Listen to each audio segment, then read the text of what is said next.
So, what if I told you that the playbook you've been using to get ahead is completely broken? That all the old rules for how you influence people, how you build connections, they're just obsolete. Today, we're going to build a new one. Because it doesn't matter if you're a doctor, a designer, or an engineer, the entire game has fundamentally changed. Let me just ask you a question straight up. Is the word sales anywhere in your job title? If the answer is no, you might be thinking, okay, I can kind of zone out for this part. But I need you to stick with me here because we're about to challenge that whole idea. Okay, check this out. Here's the reality. And this comes from some really fascinating research by Daniel Pink.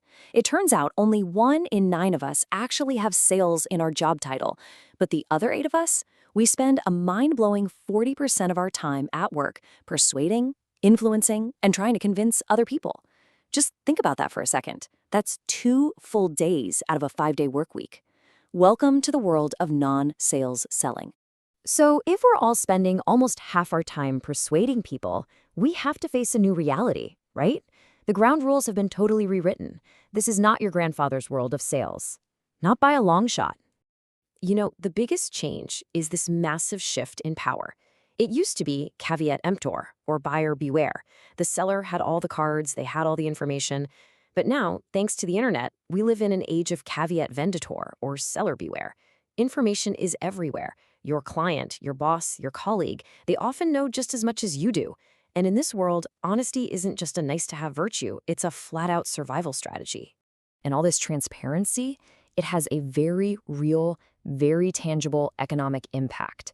Stephen Covey framed this perfectly. He called it the trust tax versus the trust dividend. When trust is low, everything slows down and costs more. Think about all the bureaucracy, the red tape. But when trust is high, you get a dividend. Things move faster and costs actually go down. So you see, trust isn't some soft, fluffy skill. It's a powerful economic engine. And just to be super clear here, when we talk about non-sales selling, we're not talking about closing a deal for money. We're talking about convincing a coworker to jump in and help on a project. We're talking about persuading your boss to fund your great idea. Or maybe it's just getting someone to give you their time and attention. It's really the art of moving people to action. So to really thrive in this new world, we're going to need a whole new mindset. That old aggressive mantra from the movies, always be closing, it's officially dead. It's time we built our approach on a completely new foundation. We need a new set of ABCs. A is for attunement. This is the ability to really truly get in sync with other people. B is for buoyancy, which is all about resilience, how to stay afloat in what can feel like an ocean of rejection. And C is for clarity. That's the skill of helping others see their own challenges in a new, more focused light.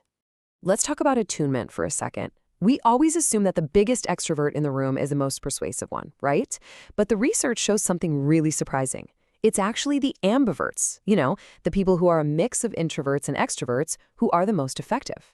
Why? Because they just naturally know when to speak up and when to shut up. Okay, next up, buoyancy. How do you stay afloat when you're facing setbacks? Well, forget those empty affirmations, I am the best. Instead, try this thing called interrogative self-talk. It's so simple. Just ask yourself a question. Can I do this? It's a tiny shift, but it forces your brain to start coming up with real, concrete strategies for how you can succeed. It's a much stronger foundation than just blind positivity. All right, so we've got the mindset down. Now let's upgrade the toolkit, because just like always be closing is dead, so is that tired one-size-fits-all elevator pitch. Today's world demands a much more agile, creative set of tools. Instead of having just one elevator pitch, you really need a whole portfolio of them. And here are 6 modern approaches. The key thing to remember is that their goal isn't to get an immediate yes. The goal is to spark a real, meaningful conversation. Each one of these, from a one-word pitch to a question pitch, is a specific tool for a specific situation. Let's zoom in on one of the most powerful ones, the Pixar pitch. Believe it or not, every single Pixar movie follows this simple 6-sentence narrative structure. It frames your idea as a story. It takes your listener from the status quo through a problem and all the way to a resolution.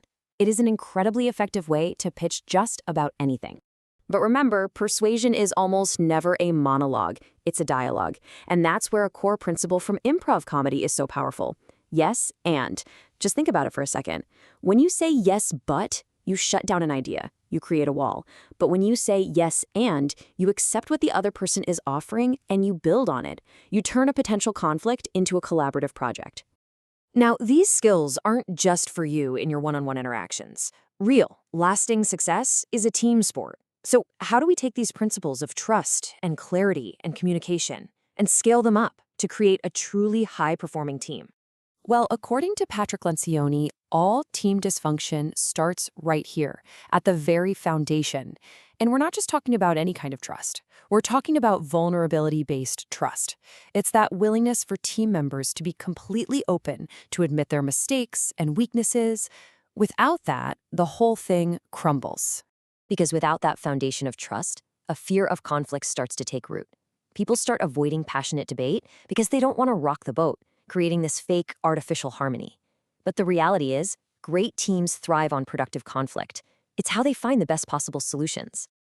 And here's the next link in the chain. When people don't weigh in, they don't buy in. It's that simple. If the team has dodged all the healthy debate, people will only pretend to agree with the decisions being made. And this lack of true commitment, it just leads to ambiguity and paralysis across the whole organization. And when there's no real commitment to the plan, well, nobody is going to hold their peers accountable when things go off track. On a great team, accountability isn't something that comes down from the leader. It happens peer to peer. And that simply cannot happen without genuine commitment from everyone. And all of this leads to the ultimate dysfunction: inattention to results. When those other dysfunctions are in play, individuals start prioritizing their own status, their ego, or their department's needs over the collective success of the team. They literally stop playing to win together.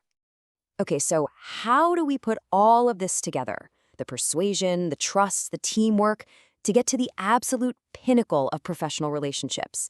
Because the goal isn't just to be a good employee or a good salesperson. The goal is to become a truly indispensable partner.